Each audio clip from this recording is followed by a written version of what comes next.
Handa na raw ang PNP na tulungan ng Senado sakaling iparesto na si Pastor Apollo Kibuloy kung hindi pa rin siya sisipot sa pagdinig.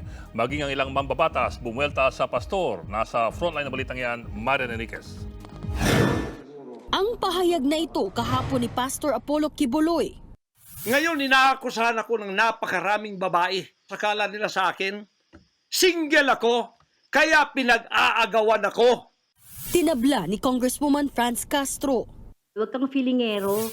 Akala mo ay hinahabol ka ng mga kababaihan. Hinahabol ka dahil sa accountability mo at pananagutan mo sa mga kababaihan. Ang tinutukoy na pananagutan daw ni Kibuloy ay ang mga akusasyon ng pangahalay umano sa mga babaeng miyembro ng Kingdom of Jesus Christ. Inakusahan din siyang nanakit at sapilitang pinagtrabaho ang mga menor de edad nilang miyembro. Sa gitna ng mga binabatong paratang sa pastor, meron din siyang birada kina Pangulong Bongbong Marcos, First Lady Liza Araneta Marcos at House Speaker Martin Romualdez. Nakikipagsabwatan daw sila sa Amerika para ipadukot at ipaligpit si Kibuloy na una na yung pinabulaanan ni Romualdez.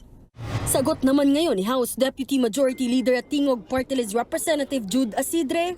He knows what he's doing.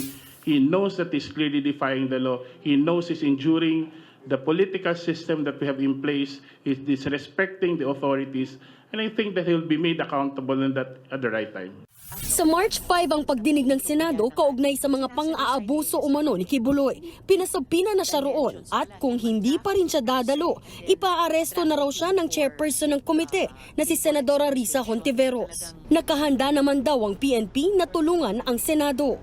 Hayaan po natin yung proseso na gumulong at kung darating po yung pagkakataon na hihingin po yung assistance po ng PNP, then the PNP will and ready to provide one.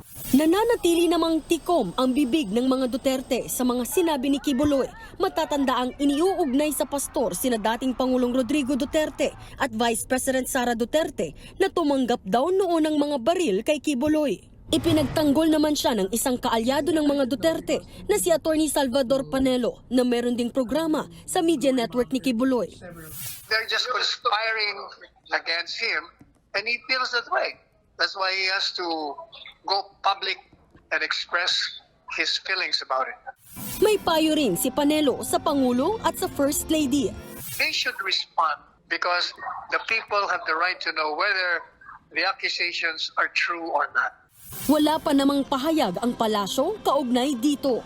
Nagbabalita mula sa Frontline, Marian Enriquez, News 5. Mga kapatid, Ed Lingaw po, maging maalam at may pakialam sa mga napapanahong balita sa ating bansa. Para sa mas malalimang pagtalakay at paghimay sa mga issue at headlines, tumutok lamang at pag-subscribe sa social media pages ng News 5.